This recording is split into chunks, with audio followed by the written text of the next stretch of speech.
Ito naman, pucha, dito naman tayo sa airport. Yung mga uuwing mga kababayan natin dito sa Pilipinas. Eto, yung mukhang to, tandaan nyo. Yung putang inang mukhang yan, walang naitulong na mabuti yan sa airport natin. Ay na yung mukha na yan, ang nagsuggest kay Bongbong Marcos na i-privatize yung airport natin. Puta, hindi pa nila napapaganda na, nagtaas na ng singil ang mga putang ina. Yan, natatandaan nyo yung mukha na yan. Pag nasa lubong nyo, duraan nyo. Dahil walang, puro pahirap tong hinayupak na to. Simula nun siya yung naging hepe dyan ng DOTR. Putang ina, puro pasakit na sa mga mga Pilipino. Kung di mo mag-brown out, mamatay yung aircon. Puta, magsarado, mag-fluctuate yung yung kuryente, masunog yung parking lot. Tumaas yung parking fee, terminal fee. Putang inang mukha nito. Buisit. Surot na.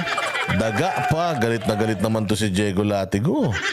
Diyos me, ayan pati daw Davao International Airport ay okay lang naman i-privatize yung airport. Pagandahin nyo muna, mamuhunan muna kayo. Tangina nyo, hindi nyo pa napapaganda. Nagtataas na kayo ng singil sa tao, mga kupal kayo eh. Nakawan daw ng maleta. Lunukan ng pera. Tangina niya, lunukan ng pera, holdapan. Puta, dito ka makikita, holdapan sa loob. Dukutan ng kagamitan. Puta, walang tubig sa CR, sira yung vocalator. Puta ina yan, may surprise yung mga kubeta. Pagtaas mo nung takip, barang.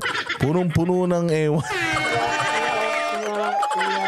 Ito, alam mo, takot na takot talaga. Yan yung isa sa kinatatakutan ko. Sa buhay ko, yan ang isang kinatatakutan ko sa lahat. Hindi ako takot makipagsuntukan, murahan, tadyakan. Hindi nga ako natakot sa, sa Davao nung 16 days eh. Alam mo kung saan ako takot? Putay na, pag pumunta ka sa public CR tapos nakababa yung takip ng inidoro.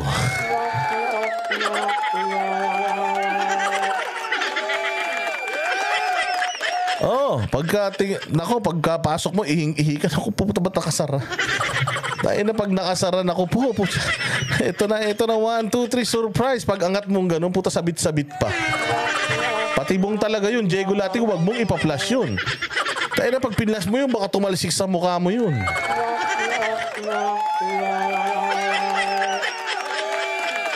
Okay lang naman na i-privatize yung airport kung kasing ganda ng Cebu Airport.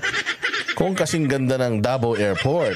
Kung kasing ganda ng airport sa Bicol. Pero kung putya yan, dito sa NAIA, sabi nga nila, the airports are the windows to your country.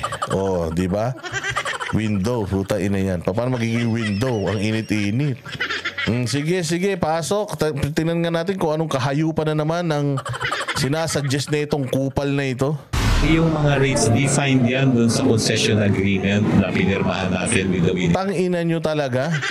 Pumirma pa lang kayo. Meron na kayong agreement. Puta, sana naman, ang agreement nyo, pagandahin nyo muna naman. I-improve nyo muna bago tayo maningil, no? Hindi yung puta na naniningil na tayo, bulok pa rin. Basura pa rin, naniningil na tayo. Total naman, nangako ang mga yan na gagawin nila yung airport or pagagandahin nila. Siguro mas maganda naman mamuhunan muna sila bago sila kumita, di ba? Putang gusto nila. Saan ka makakita ng negosyante na kita kagad, walang puhunan?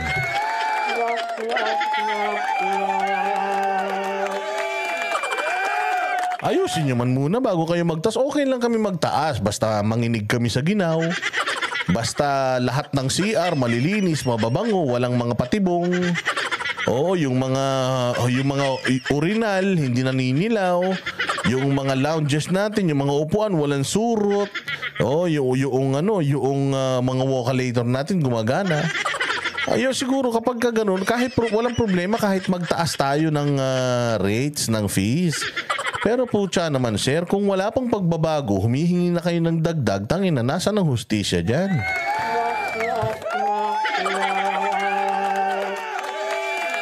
Hindi there, no? Kung halimbawa halimbawa ang nanalo ay iba, yun pa rin ang rate na gagamitin nila. Nakasaad sa naging kasunduan. Nga, di ba? Sana ikaw yung nakipagkasundo, nakita mo yun sa clause ng kontrata, tanggalin natin to, sir. Kailangan meron na tayong nakitang significant na change doon sa services bago tayo magtaas. Okay lang ba yun? Okay lang ba yun, sir? Di ba? Mas maganda naman sana yung ganun. Eh na, paribasa, mahiyaman kayo, may mga private jet kayo, mga hayop kayo eh.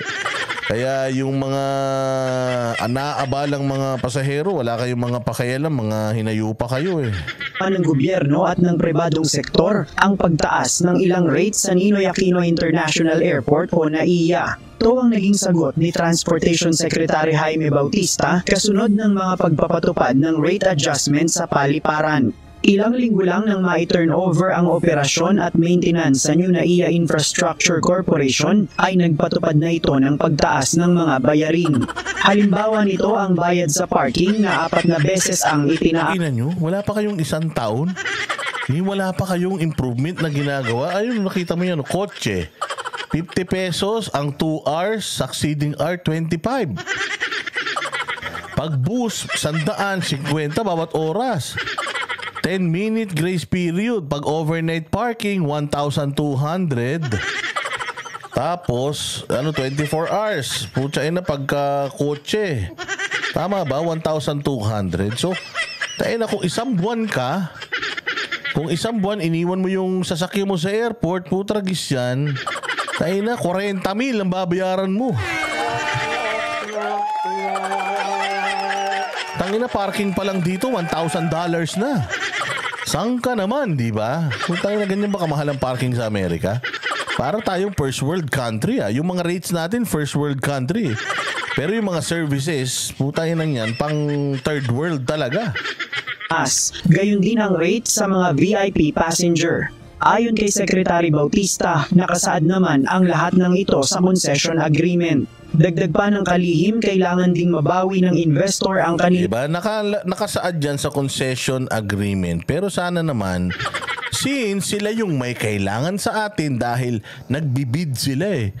Sana kinuha niyo yung bid na, o nanalo sana sa bidding, yung wala muna tayong taas singil ng kahit na anong services or kahit na anong amenities, facilities dito sa loob. Wala tayong dagdag singil hanggat hindi tayo at least nakaka 40% man lang no, ng pagbabago dito sa loob. Diba? Mga gago pala kayo. Ba't kayo umuo sa kontrata na sisisihin nyo yung kontrata? Putangin na nyo. Kayong nag-uusap-usap tungkol sa kontrata. Ilang ipinuhunan para pagandahin ang paliparan. Kailangan kasi na magkaroon din ng mga increases, no? Para mapondohan yung... Ulul, tanginan nyo kaya kan gusto nyo increase para yumaman kayo lalo mga kupal. Tanginan nyo, tatandaan nyo na eh. Puro pera pa rin ang nasa isip nyo, mga hayop kayo. Mga infrastructure requirement ng Manila International Airport. Concessionaire will spend almost $3 billion over the life of the concession. Tangina, wala kaming pake. Yan ang gusto nila eh. Pumasok sila sa negosyo na yan eh. Susundin nila yung gusto nyo. Diba? Kayo ang nililigawan nila eh. Diba? Dapat kung ano yung demands natin, yun yung masusunod. Puta, ba't sila nasunod? Tanina nyo, siguro laki ng lagay sa inyo dyan. And kailangan naman mabawi nila yung kanilang investment. Plus, wala kang pakialam sa kanilang investment. Putang ina, hindi kanila partner sa business. Ang pakialaman mo yung serbisyo sa airport natin dahil yun ang trabaho mong kupal ka. Masaya ba kami? Ba't sila iniisip mo yung kapakanan nila? Yung kapakanan namin, putang ina nyo, na singil kayo ng singil ng doble, triple mga hayop kayo. So ano yun? Mas importante sa'yo yung kapakanan ng mga concessionaire? Ng mga kakontrata ninyo kaysa sa aming mga nangangailangan ng serbisyo yung mga buwisit kayo? reasonable rate of return sa kanilang investment. Samantala kaninang umaga nagsimula na ang isang linggong pagtitipon ng mga kinatawan ng mga civil aviation sa mga bansa na sakop ng Asia-Pacific region. Nasa higit 300 delegado mula sa iba't ibang civil aviation sector sa Asia-Pacific region ang conference dito sa Lapu-Lapu City, Cebu. Ayon sa CAAP, isa sa pag-uusapan ay ang mga bird strike o mga ibon na bumabangga sa eroplano. Nakapaloob ito sa tema sa pagpupulong na Shaping the Future of Aviation, Sustainable, Resilient, and Inclusive. Pagdating sa seguridad, nagiging alalahanin ngayon sa aviation sector ang bird strike. Ito'y dahil nasisira umano ang habitat o yung natural na tirahan ng mga ibon kaya napapadpad sa mga ruta ng eroplano. Sa Pilipinas, meron ding mga insidente ng bird strike pero minimal lamang at wala namang major incident. Isinasagawa ang DGCA taon-taon para magpalitan ng ideya ang mga director. Oh, ayan. Palakpakan natin itong mga matatalino na to. Pero okay yan, walang problema dyan. Ang problema natin, ito si Bautista, wala na itulong sa bayan, talagang hayop na ito.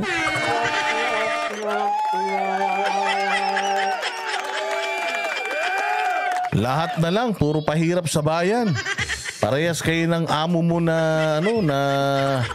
parehas kayo ng amo mo na nag-ano sa'yo, nag-talaga sa'yo. Buisit ka.